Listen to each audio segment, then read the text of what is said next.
അല്ല കേസ്. അപ്പോൾ ഞങ്ങൾ ചോറ്റാനിക്കര കഴിഞ്ഞു. രാത്രി ഭക്ഷണം കഴിക്കാനുള്ള പരിപാടിയാണ്. ഞങ്ങൾ റോഡ് സൈഡിൽ നിന്ന് ഭക്ഷണം കഴിക്കാനുള്ള പരിപാടി. അപ്പോൾ ഒരു ചങ്ങായി സെക്യൂരിറ്റിക്കാരെ കൊണ്ട് ഇവിടെ പറ്റില്ല ഗൈസ് എന്ന് പറഞ്ഞു. ഗൈസ്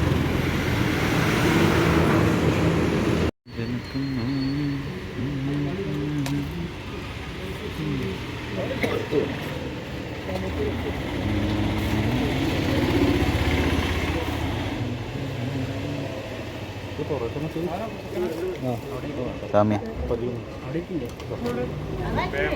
പൊറോട്ട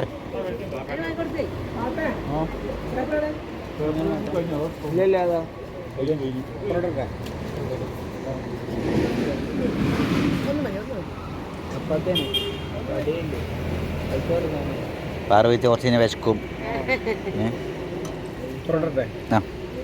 ഓ ടോണി